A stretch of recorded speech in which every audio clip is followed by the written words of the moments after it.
नमस्कार साथियों, सभी का बीएसआर स्टडी पॉइंट के यूट्यूब चैनल पर आप सभी साथियों का हार्दिक स्वागत और अभिनंदन है। साथियों, उपचुनाव का दौर शुरू हुआ है और राजस्थान के अंदर विभिन्न प्रकार की भर्तियों का धीरे धीरे नोटिफिकेशन है वो आना शुरू हो चुका है। और सबसे बड़ा अगर पिटारा खुला है तो वो फर्स्ट ग्रेड भर्ती का खुला है। कितने पदों पर होने जा रही है और कब तक हो जाएगी, संपूर्ण प्रक्रिया क्या रहेगी और कौन से सब्जेक्ट के अंदर कितने पद रहने वाले हैं। लेकिन इनसे पहले अपन बात करेंगे कि जो साथी इस भर्ती का इंतजार नहीं कर रहे थे, अन्य भर्तियों का इंतजार कर रहे थे, तो उनके लिए अच्छी खबर है कि धीरे धीरे सभी भर्तियों का जो पिटारा है वो खुलना शुरू हो चुका है। और शुरुआत हुई है सबसे बड़ी भर्ती फर्स्ट ग्रेड की। तो देखिए साथियों, वैसे रीट का नोटिफिकेशन आया हुआ है जनवरी के अंदर आपकी निश्चित है।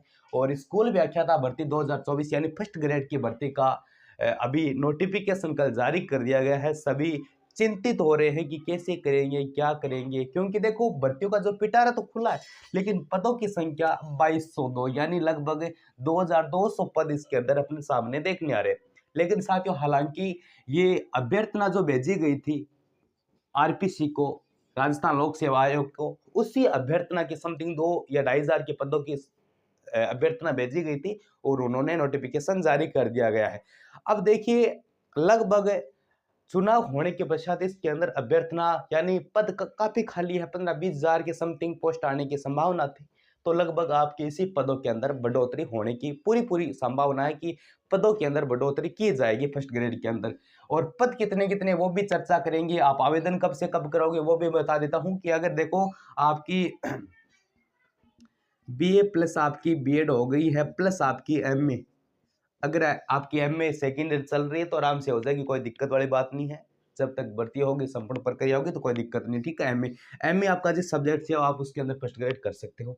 हिंदी के अंदर जो पद आए हैं वो इस बार आए हैं 350 पद हिंदी के अंदर आए हैं। ठीक है, फर्स्ट ग्रेड के अंदर 2 पेपर होते हैं, आपको वैसे पता है। इंग्लिश के अंदर 325 पदों के ऊपर ये वैकेंसी जारी हुई है। ठीक है, इसके अलावा संस्कृत के अंदर 64 पद है, राजस्थानी के अंदर 7 पद है, पंजाबी के अंदर 11 पद है और उर्दू भाषा के अंदर 26 पदों पर। हिस्ट्री के इस बार कम आए हैं, 90 पद है। हिस्ट्री के 90 पद है, लेकिन मैंने क्या बोला, संभावित है कि सीटें बढ़ जाएगी, पद बढ़ाए जाएंगे। पॉलिटिकल साइंस के 225 पद अच्छे हैं, ज्योग्राफी के भी 210 अच्छे हैं, इकोनॉमिक्स के 35 पद है और जो सोशोलॉजी है इनके 16 पद है। और होम साइंस की अपन बात करें तो यहाँ पर इस वैकेंसी के अंदर 16 पद है और केमिस्ट्री 36, फिजिक्स 147 पद और मैथ 153। देखो मैथ का क्या सिस्टम है कि यहाँ पर तो इतने पद कम आ रहे हैं, लेकिन मैथ पहले वाले आपके सेकंड ग्रेड की मैं बात करूं तो पद सभी के सभी खाली रह गए थे। खाली रहने का मतलब क्या है कि जो साथी मैथ वाले हैं उनको क्या नहीं आता है, लगभग जीके उनके लिए कठिन हो जाता है, तो वो फर्स्ट पेपर पास नहीं कर पाए। क्यों नहीं कर पाए? सबसे बड़ा फॉर्मेट क्या है कि वहां पर 40% वाला मामला था, इस कारण वो पहला पेपर पास नहीं कर पाए। दूसरे के अंदर अच्छे नंबर थे, फिर भी उन्होंने जो कट ऑफ थी उनसे बहुत नीचे रह गए। तो क्योंकि पहला पेपर 40 बड़े नहीं, दूसरी बात है वो पेपर दे ही नहीं सकते, तो ऐसा कुछ फॉर्मेट हो गया। ठीक है, इसके साथ में आपको बायोलॉजी के 67 पद है, कॉमर्स के 340 पद है, यानी कॉमर्स और हिंदी के लगभग अच्छे पद आपके यहाँ पर देखने को मिले हैं। और जो ड्राइंग है आपके 35 पद है, चित्रकला की म्यूजिक के 6 पद है, कोई ज्यादा नहीं है, और साइकोलॉजी 37 है। BA plus BEd plus MA वो तो आप जानते ही हो, आपकी बीएड हो गई है, एमए हो गई, तो आप ये फॉर्म लगा दो, फर्स्ट ग्रेड की आप तैयारी कर सकते हो। अब कुछ करें सर कि सर तैयारी करे ना करे, देखो तैयारी तो ऐसा है, समय लगेगा आपका और समय और भी लिया जाएगा, पद बढ़ाए जाएंगे। तो यहाँ का जो आवेदन की अभी तक उन्होंने तारीख दी है आवेदन की, तो आवेदन आप कब कब कर सकते हो? 5/11/24 से। और कब तक कर सकते हो? 4/12/24, यानी लगभग 1 मंथ का आपके पास समय है आवेदन करने का। SSO के माध्यम से आप ऑनलाइन कर सकते हो, क्योंकि ये आरपीसी की वैकेंसी होती है। ये फॉर्मेट हो गया। पेपर एग्जाम वगैरह कब तक होगा अभी तक कोई निश्चित नहीं। जब एग्जाम होगा तो लगभग अनुमान से ऐसे मानो लगभग आपके पास अभी 2025 एंड से ऐसे मानो लगभग अगस्त सितंबर तक तो आराम से चला ही जाएगा। 2 पेपर इसके अंदर होते हैं, first paper second grade. First paper है जो आपके सभी का एक सेम होता है और लगभग विद्यार्थी फर्स्ट पेपर के अंदर रह जाते हैं। कारण क्या है कि सेम होने की वजह से वो अपनी स्टडी का फोकस नहीं कर पाते, इसी कारण थोड़ा पीछे रह जाते हैं। हालांकि इतना कोई बड़ा मैटर नहीं है। अब हिस्ट्री से अगर कोई करता है तो हिस्ट्री के अंदर सिर्फ और सिर्फ ऐसे मानो 90% तो आपकी हिस्ट्री है, चाहे आप राजस्थान की मानो, चाहे आप इंडिया लेवल की मानो, चाहे आप वर्ल्ड लेवल की मानो, ठीक है। इसके अंदर इसके साथ में आपकी थोड़ी बहुत फर्स्ट पेपर के अंदर गणित, इसके अलावा आपके विज्ञान के अलावा आपकी रीजनिंग वगैरह, रीजनिंग के अलावा आपका 2009 जो एक्ट वगैरह होते हैं वो अन्य चीज़ें आती है इसके अंदर। रीजनिंग भी आ गया, मैथ भी आ गई, एक छोटी मोटी चीज़ और आती है, लेकिन हालांकि बड़े लेवल की इतनी नहीं आती है।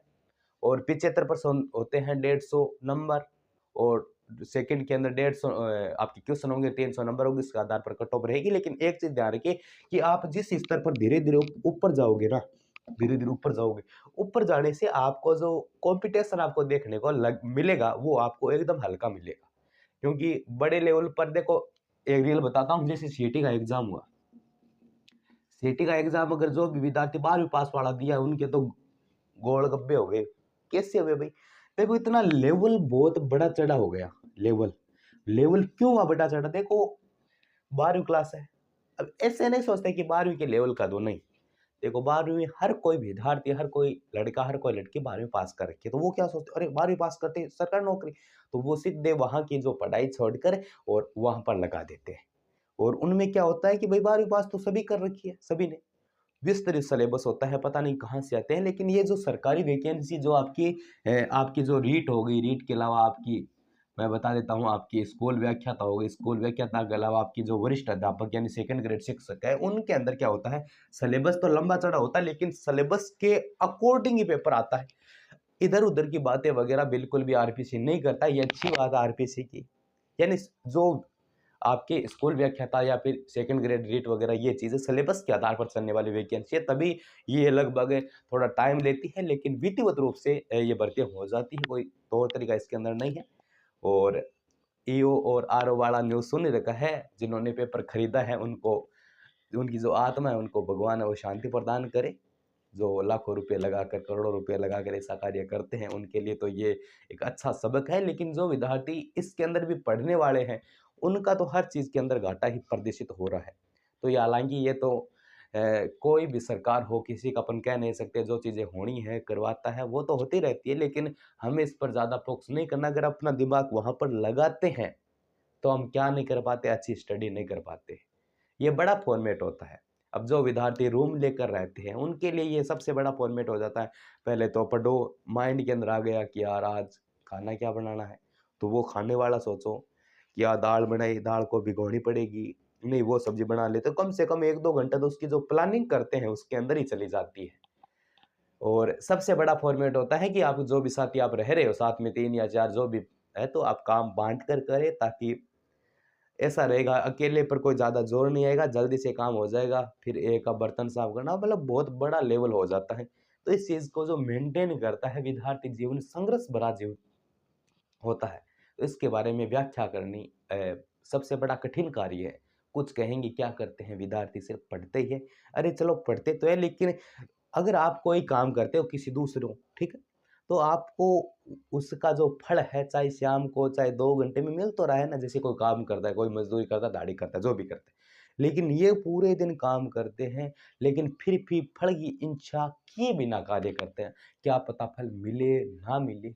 ये चीज़ें विद्यार्थी जीवन के अंदर संग्रहशील होती रहती है। और सबसे बड़ा जो फॉर्मेट, इधर-उधर की जो बातें सुनने के अंदर विद्यार्थियों को जितना झकझोर किया जाता है, उतना मुझे नहीं लगता है कि इस समाज के अंदर अन्य किसी प्राणी को किया जाता है। तो ये तो सिर्फ बोलने की बात है। आपको करना क्या है? आप करते रहे, जीवन में संघर्ष करते रहे। साथ में आपको बता देता हूँ कि जो विद्यार्थी तैयारी कर रहे हैं, चाहे किसी भी क्षेत्र के अंदर, किसी भी फील्ड की तैयारी कर रहे हैं, उनको मैं यही बोलना चाहूँगा, इधर-उधर की बातें मत सुनें। आप क्या कर रहे हो और आपके माता-पिता क्या कर रहे हैं, आपके बारे में क्या सोच रहे हैं, वही चीज़ मानो। आप सभी को मूर्ख बना सकते हो, लेकिन आप अपने समय को कभी मूर्ख मत बनाना। ये सबसे बड़ी सीख होती है। जब आप खुद को अपने मूर्ख बनाना शुरू कर देते हो, उनके बाद आपका कोई नहीं रहेगा। ये चीज़ ध्यान रखिए, आप लोगों को मूर्ख बना सकते हो, खुद को मूर्ख बनाना सबसे बड़ी मूर्खता है। तो इसी वाक्य के लास्ट तक आरपीसी जो भर्ती हो गई है, इनकी मैंने जानकारी दी, और कुछ आपको जो नॉलेज मैंने दिया है अंत तक, वो सुनते रहिए। तो ये कुछ खास अपडेट्स लगातार वैसे आएगी, अब चिंता न करें। तो बीएसआर स्टडी पॉइंट यूट्यूब पर आप पहली बार विजिट किया हो तो सब्सक्राइब जरूर करें। धन्यवाद।